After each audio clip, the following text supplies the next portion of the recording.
అరణ్యకాండము 37వ సర్గము. మారీచుడు రావణునకు రాముని పరాక్రమము చెప్పుట. ఎల్లప్పుడును ఇష్టమైన మాటలను చెప్పు జనులెచ్చటనైనను తేలికగా కనిపించెదరు. ఓ రాక్షసేంద్ర, ప్రియము కాకున్నను హితమైన మంచి మాటను చెప్పువాడును వినువాడును అరుదుగా నుందురు. గొప్ప పరాక్రమము గలవాడును గొప్ప గుణములు గలవాడును వరుణునితోనూ ఇంద్రునితోనూ సమానమైన వాడును అగు రాముని చపలాత్ముడవైన నీవు తెలుసుకునలేవు. చారులు లేకపోవటచే రామునకు క్రోధము మనస్సునందు రగలకుండుగాక. ఈ జగత్తుల సమూహము రాక్షసరహితము కాకుండుగాక. నాయన, నీ ప్రాణములను నిట్ట నిలువున తీయుటకై జన్మమెత్తదు గదా జానకి. ఈ భూపుత్రి వలన నీవు రాజౌట చేత లంకాపట్టణము బాధనందకుండునా. ఇష్టము వచ్చినట్లు సంచరించు నిన్ను కలిసియున్న బంధువులందరూ పాడుగాకుందురా. నిన్ను పోలిన కుమతి నిందింపదగిన నడవడిగలవాడు, పాపములు చేయమని చెప్ప మంత్రులు గలవాడు ప్రభువై తనను తన రాష్ట్రమునంతను తన వారితో సహా మూలమట్టుగా మూర్ఖుడై నశింపజేయును. రాముడు నీవనినట్లు క్షత్రియ పాంసనుడుగాని శీలము లేనివాడుగాని కాడయ్యా కాడు. లోబిగాని ధర్మగుణము లేనివాడుగాని కాడు.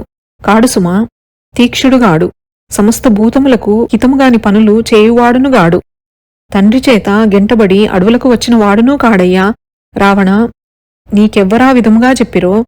తన తండ్రి కైకేయి చేత వంచింపబడుటను చూచినవాడై తండ్రిని సత్యవాదిని చేయుటకై కైకేయి యొక్క సంతోషమునకు జనకుని సంతోషమునకు గాను సుఖములను విడిచినవాడై అడవులకు వెళ్లెను. వినవయ్యా, రఘురాముడు కఠినమైన మనస్సు గలవాడు కాడు. తేజస్సు లేనివాడు కాడు. ఇంద్రియ నిగ్రహము లేనివాడునూ కాడు. ఇది నిజము. అబద్ధములగు నిట్టి చెడుమాటలేల చెప్పెదవు తండ్రి. ఆ రాముడు ధర్మావతారుడు, జయింపరాని నిజమైన పరాక్రమము గలవాడు. దేవతల కింద్రుని వలె సమస్త జగత్తులకునూ నాదుడు. మంచి బుద్ధి గలవాడు. తన యొక్క గొప్ప శీలము చేతనే తనను రక్షించుకొనగలదీయగు సీతను అపహరింపజూచుట సూర్యుని కాంతిని హరించుట వంటిదే. రావణ, బాణములనెడు జ్వాలామాలికలచే సమీపించుటకు వీలుకానిదియు విల్లనెడు నిందనములతో గుడినదియు వెలిగిపోచున్నదియునైనా రాముడనెడు అగ్నిలో పడుటకు పరువెత్తదగునా. విల్లనెడు తెరిచిన గొప్ప నోరు గలవాడును మహాస్త్రములనెడు జ్వాలలు గలవాడును కోపము గలవాడును చాపములను పాసములను ధరించినవాడును శత్రు సమూహములను సంహరించువాడును సీతానాథుడనెడు యముని సమీపమునకు సుఖంగానున్న ప్రాణములను వీడుటకేలా వేగముగా వెళ్లదవయ్యా. జనకరాజు యొక్క కుమార్తె వలన రాముడు గొప్ప తేజస్సు గలవాడయ్యను. అట్టి రాముని విల్లు తనను రక్షించుచుండగా ఆ సీతను తెచ్చుటకు నీ తరమౌనా. సింహము వంటి శీలముగల దానిని పాపరహితమైన నడువడిగల దానిని చేరబోకుము. ఓ రాక్షస సింహ, నీకు హితము చెప్పితిని వినుము. రామునకు ప్రాణము కంటెను ప్రియమైన సీతను మోహముచే దావాగ్ని జ్వాలను పట్టబోవునట్లుగా పట్టబోకుము. నీకు శుభము గలుగును.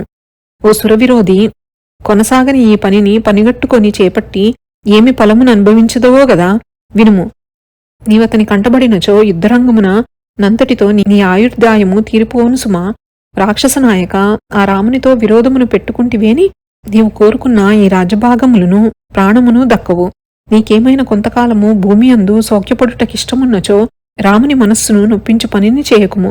రావణ, వేడుకొనిదను, పట్టణమునకు వెళ్ళుము. ధర్మముననుసరించి నడుచువారైన విభీషణుడు మొదలైన వారిని సభయందు చూడుము. నీ మనస్సును దలిచిన పని అందలి గుణాగుణము బలమును వేగముగా మనమున నిర్ణయింపుము. హితమును అహితమును తలంచి కార్యమును నర్పుము. నాకీ విధముగా తోచినది సుమా.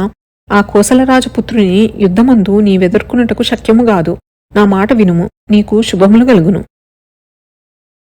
అరణ్యకాండము 37వ సర్గము సంపూర్ణము. శ్రీరామచంద్ర ప్రసాద సిద్ధిరస్తు. శ్రీ జగన్మాతార్పణమస్తు. శ్రీ శ్రీ శ్రీ. నమోస్తు రామాయ సలక్ష్మణాయ, నమోస్తు దేవ్యై జనకాత్మజాయై, నమోస్తు వాతాత్మ భువేవరాయ, నమోస్తు వాల్మీక భవాయ తస్మై. శుభం భవతు.